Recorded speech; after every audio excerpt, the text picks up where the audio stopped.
In this episode of Beyond the Wheel, we look at Alex Bowman's first career win, Justin Haley's first career win, and talk about AJ Allmedingers' interesting night when he returned to racing. So before we start this episode off, I just want to apologize for last week and yesterday. Last week I was just crazy busy, so I couldn't talk about Alex Bowman's first win, unfortunately. And then yesterday I was seeing a friend, if you saw my video last night, I was seeing a friend that lives 2.5 states away, so I couldn't see him a lot. So I was seeing him yesterday. So before we get today's episode out and rolling, I just wanted to say sorry for the inconvenience of Beyond the Wheel the past couple of days. Starting off at Chicagoland, which we missed last week, Alex Bowman gets his first career win in the NASCAR Cup Series. And an interesting stat came up. He has now finished in every position from first through 43rd in the NASCAR Cup Series between BK Racing, Tommy Baldwin Racing, filling in for Dale Jr., full-time at Hendrick Motorsports, and many other underfunded teams back in the 2014 and 2015 stages.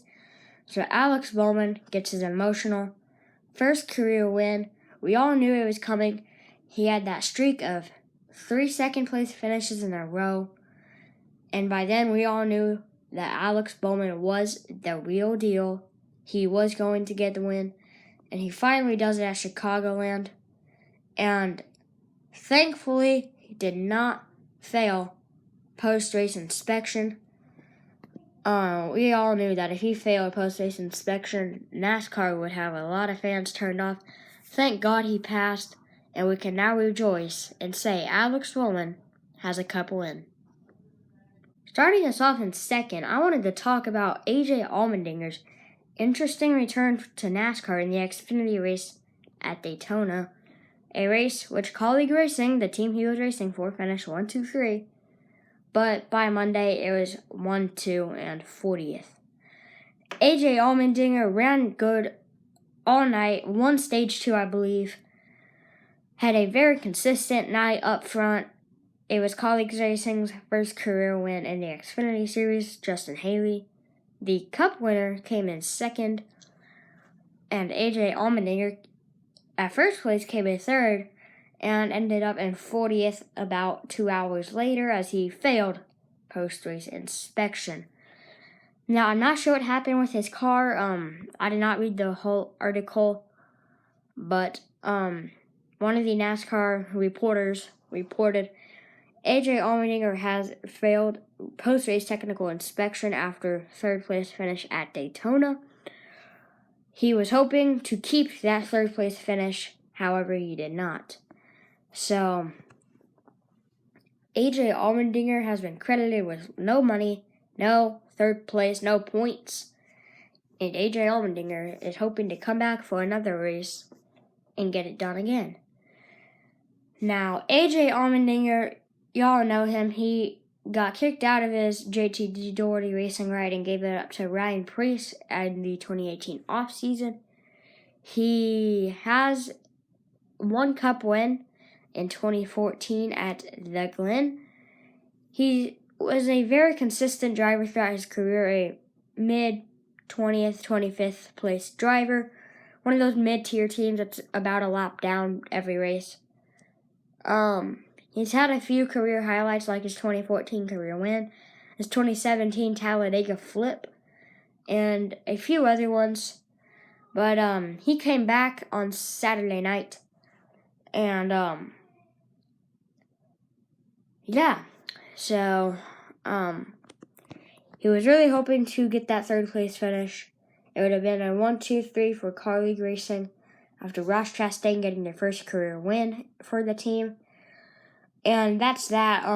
No way to take it back. It just is what it is. It's just unfortunate for AJ.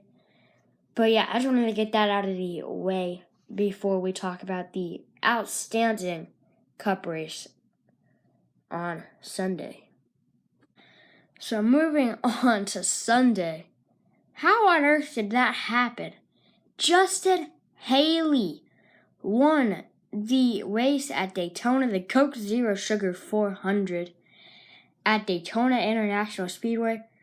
All the hype has been around Justin Haley since his rain-shortened win.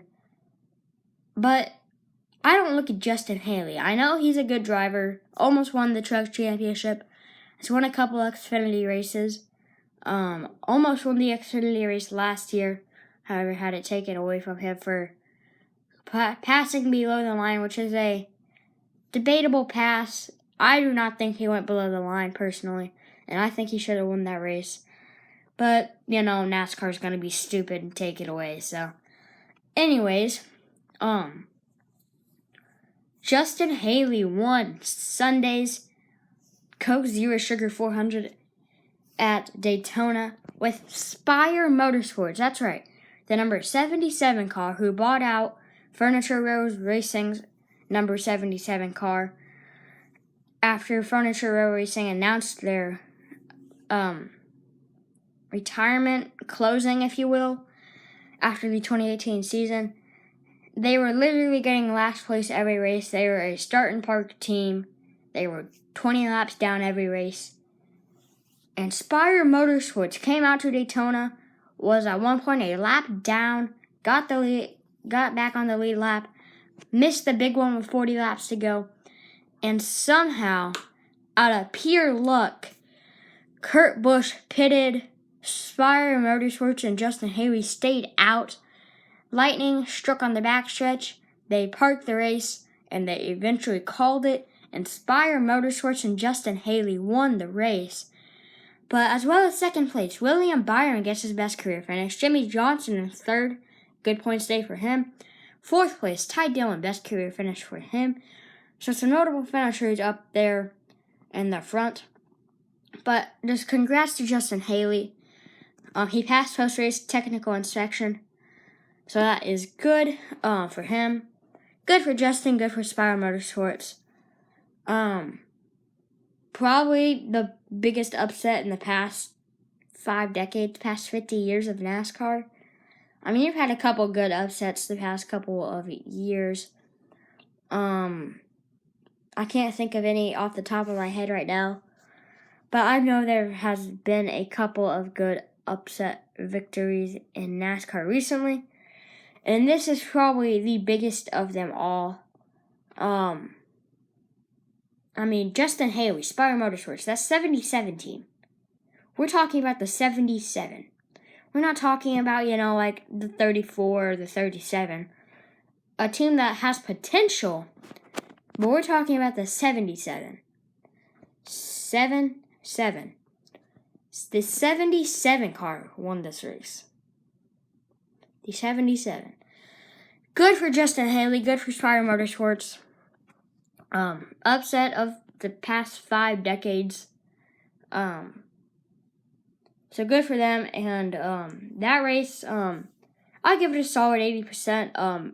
Hate the fact that it got rain delayed and rain canceled eventually. But I am a Justin Haley fan in the Xfinity Series. If y'all saw my top 5 favorite Xfinity drivers, he was 4th on that list. So, good to see him win. William Byron, my personal favorite driver, 2nd. Jimmy Johnson, one of my favorite drivers, 3rd. Ty Dillon, one of my favorite drivers, 4th. And Kyle Busch got involved in a wreck, so that's good. And so did Brad Keselowski. That's good, too. So, yeah, I'd probably give that race a good 85%. But yeah, amazing race on Sunday, and hopefully you guys enjoyed that race on Sunday, because I sure did. So thank you guys for watching this episode of Beyond the Wheel. Sorry for not having them out as good.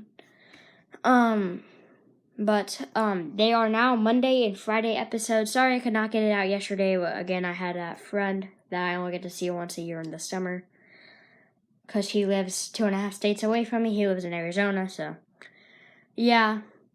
So I was seeing him. But hope you guys enjoyed this episode of Beyond the Wheel. Got some big videos coming out soon. Maybe some Minecraft vids. The Roval is coming out on Saturday, the stop motion. this obviously. So Beyond the Wheel is now a Monday and Friday thing. So hopefully I can keep that consistent. And got some big studio stuff planned. Maybe a studio tour is in the works. So hope you guys enjoyed this episode of Beyond the Wheel. This is NASCAR Maniac 2009 saying, stay safe and peace out.